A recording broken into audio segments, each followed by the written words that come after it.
Hi guys, welcome to our daily encounter. As we look back on the book of Leviticus, we find that it's a book mainly concerned with holiness. Here, a holy God, our God, has made gotten into a covenant relationship with the Israelites. And the Israelites, in connection to this holy God that they were in covenant with, were also a holy people. And therefore, they had these holy sacrifices that they offered. They had a holy tabernacle that they worshipped him at. They had the holy priesthood that stood between them and the holy God that they served.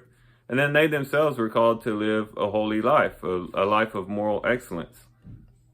And as we reflect on that and think on that, we can just really begin to really ponder, what does it mean to serve such a holy God and be in connection with such a holy God? A God in his holiness is morally excellent. He is powerful. He's all-knowing. He's omnipresent. That is, he's everywhere. There is no being like our God. And to be in relationship with him is a very special thing. And as we get into chapter 26, towards the end of the book of Leviticus, we see exactly what it means to be in relationship with such a holy God. And basically it boils down to two things. To serve him, obey him, and listen to his commands means abundant blessings.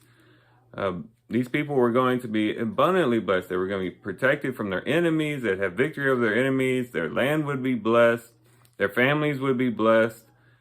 Pretty much everything they came into contact would be blessed if they would just obey the Lord, this holy God that they were serving. But the opposite was true as well. If they rebelled against him, then many curses would come on them. Many bad things would occur in their lives, and the power that this holy God had to bless them could also be used to discipline them and to punish them. And it was something that they should have been aware of throughout their whole history. Oftentimes they forgot that and got off track, but the Lord would remind them in no uncertain ways that they were going astray and to bring them back into a relationship of holiness with him. And we as Christians, we also need to recognize that this is the holy God that we serve as well. We have been brought into a very high and wonderful and great covenant with him through the shed blood of his own son. And therefore we have a special relationship with the same God that they had a relationship with in such a wonderful way. And so we have to be reflective as we read Leviticus chapter 26 to say, look, it's wonderful to be in relationship with this holy and wonderful and awesome God, but at the same time, there's responsibility that's tied to that. It's not enough for us to just bask in the fact that we're in a relationship with him and then do whatever we want. There's a call to holiness. There's a call to serve him. There's a call to moral excellence. There's a call to living in relationship with him and serving him and laying down our lives for him. The Apostle Peter brings this out in his first epistle. And he uses a lot of the language in the book of Leviticus and ties it to the Christian life and the Christian walk.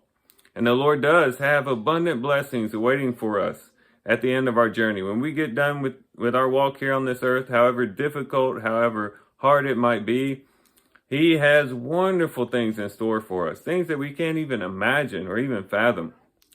But at the same time, for those who rebel, for those who turn away from him, the opposite is true as well. And whatever is brought out in the book of Leviticus chapter 26 should be enough to kind of wake us up a little bit and say, wait, God is a God who, yes, he is wonderfully compassionate and gracious and loving, but at the same time, he's not a God who's going to be messed with or be manipulated.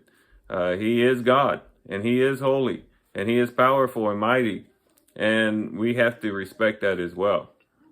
So as we walk with the Lord, let's enjoy him. Let's enjoy the relationship that we have with him and be grateful for the great covenantal relationship that we have. But let's also remember that he is a holy God and that we need to take our relationship with him very seriously and to serve him with all of our hearts, to lay down our lives for him, to be totally committed to him, to love him with all of our heart, soul, mind, and strength. That's what he calls us to do. That's what it means to be in relationship with a holy God. And so And then also a call for us to live holy lives ourselves and to reflect the holiness of the God that we serve. So as we read today, let's be sober in our reading and be really reflective of our lives and begin to think, have we really been taking serious our relationship with God? Do we really take it seriously? Are we really motivated by the fact that, hey, we're coming into contact with something, or someone, I should say, who is extremely holy and awesome and great and mighty and powerful and wise and all those other things. And we should take that very seriously as we walk with him. So these are some things to think about today.